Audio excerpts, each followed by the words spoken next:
Assalamualaikum warahmatullahi wabarakatuh.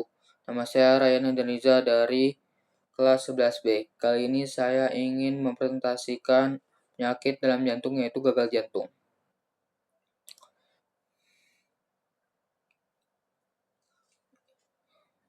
Yang pertama, di slide pertama ada definisi dari gagal jantung. Gagal jantung ialah kondisi di mana otot jantung melemah sehingga jantung tidak mampu memompa darah dengan cukup ke seluruh tubuh pada tekanan yang seharusnya. Gagal jantung juga ialah hasil akhir dari segala penyakit jantung, seperti serangan jantung, jantung koroner, dan lain-lainnya. Yang kedua, ada penyebabnya. Di sini ada. Oh ya, pada gagal jantung definisinya ada gambarnya dan juga link YouTube. Dan ini penyebabnya. Kita lihat. Yaitu biasanya penyebabnya ada beberapa faktor sih. Sebenarnya banyak, tapi ini yang paling sering ya. Yaitu pertama masalah katup jantung. Ini muncul karena katup jantung yang rusak akibat melemahnya ruang jantung atau ventrikel kiri yang bertugas memompa darah ke seluruh tubuh. Akibatnya kakunya vertikel sebelah kiri sehingga jantung sulit terisi darah. Yang kedua ada jantung koroner. Penyakit jantung koroner ialah penyakit jantung yang terjadi ketika pembuluh darah yang menyuplai jantung tersumbat atau menyempit akibat penumpukan plak. Hal ini dapat mengurangi aliran darah ke jantung dan menyebabkan serangan jantung atau gagal jantung. Yang ketiga ada radang jantung, yaitu biasa disebut miokarditis, yaitu pada pelindung jantung, yaitu radang atau otot jantung. Miokarditis adalah peradangan pada otot jantung yang biasanya disebabkan oleh infeksi. Ini dapat melemahkan jantung dan mengarah pada gagal jantung jika tidak ditahan dengan cepat dan tepat. Dan keempat ada gangguan ritme jantung, yaitu gangguan atau irama jantung yang tidak seirama gitu. Jadi kayak cepat banget, bisa jadi lambat banget. Dan ini meningkatkan resiko gagal jantung. Nah, di sini kita lihat gambarnya, gambar yang ini. Sebentar saya zoom. Ini dari masalah katup jantung, dan ini ada link YouTube. Ini juga dari jantung koroner, ada link YouTube-nya juga. Dan ini dari radang jantung. Sorry, tadi ini otot jantung ya maksudnya.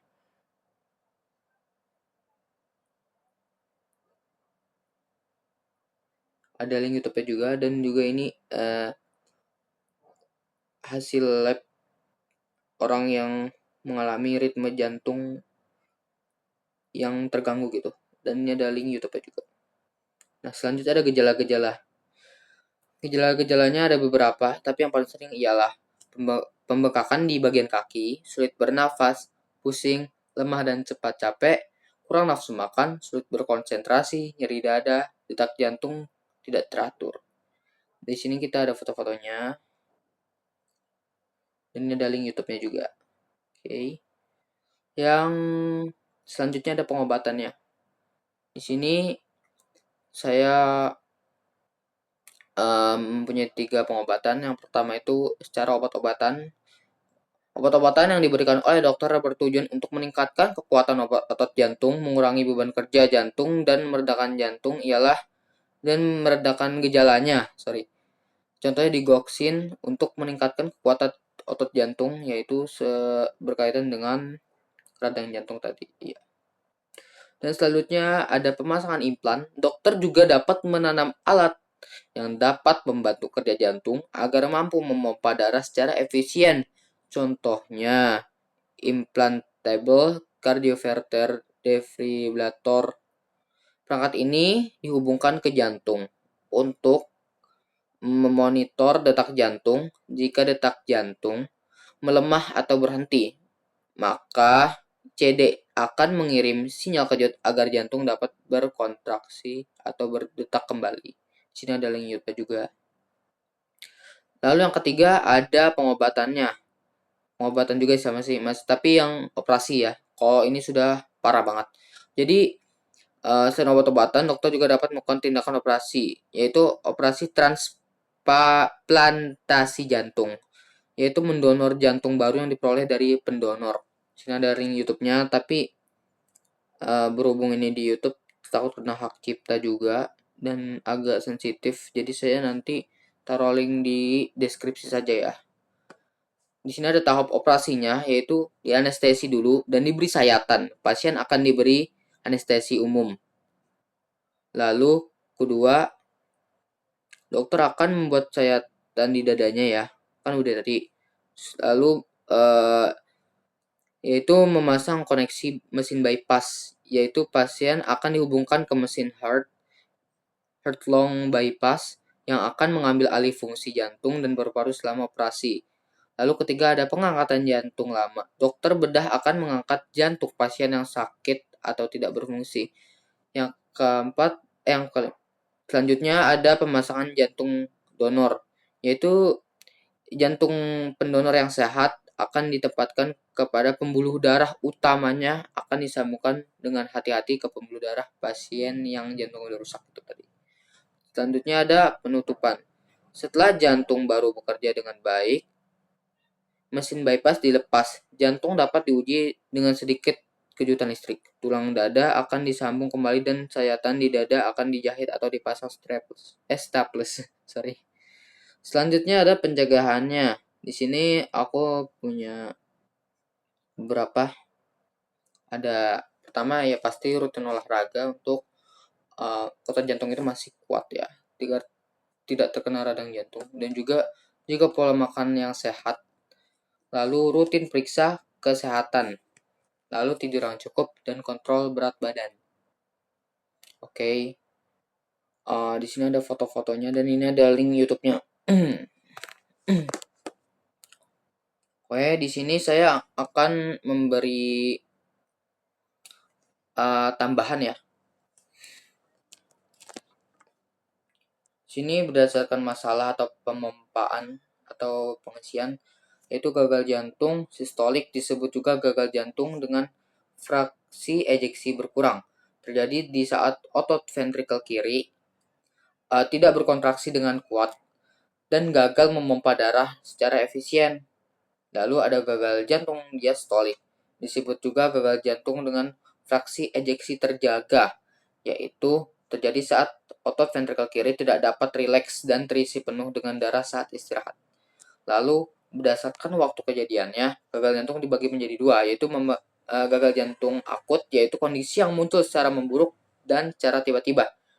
Yang keduanya ada gagal jantung kronis, yaitu kondisi yang berkembang dan memburuk secara perlahan atau bertahap. Jadi sakitnya bertahap gitu ya. Lalu ada klasifikasi lainnya, yaitu gagal jantung kongestif. Istilah umum yang mengacu pada gejala gagal jantung akibat pemumpukan cairan berlebih yang disebabkan oleh gagal jantung sisi kiri atau sisi kanan. Selanjutnya saya ingin menjelaskan stadium-stadium pada gagal jantung. Di gagal jantung itu ada 4 stadium berdasarkan fungsi atau ya fungsi jantung dan juga aktivitas kita juga bisa dilihat dari situ, yaitu stadium pertama resikonya tinggi terkena gagal jantung tetapi belum ada gejala yang jelas nih di sini. Kondisi ini terkait dengan faktor risiko seperti tekanan darah tinggi, diabetes atau penyakit jantung lainnya. Yaitu ada stadium 2 mengalami gagal jantung tetapi belum menunjukkan gejala yang jelas saat istirahat. Pasien mungkin masih bisa nih beraktivitas tanpa gejala. Namun sudah ada kerusakan struktural pada jantung. Lalu ada stadium ketiga, gagal jantung sudah memiliki gejala. Pasien merasa nyaman saat istirahat, tetapi aktivitas fisik apapun dapat menimbulkan gejala seperti sesak napas, kelelahan, dan pembengkakan. Ada stadium yang terakhir, yaitu gagal jantung lanjut atau stadium akhir. Gejala ini sangat parah. Ada bahkan sampai aktivitas fisik pun sangat buruk gitu ya. Stadium ini mungkin memerlukan perawatan yang lebih kompleks, seperti transplantasi jantung, alat bantu ventrikel, atau terapi medis lainnya. Cukup sekian dari presentasi saya. Kurang lebihnya mohon maaf. Assalamualaikum warahmatullahi wabarakatuh.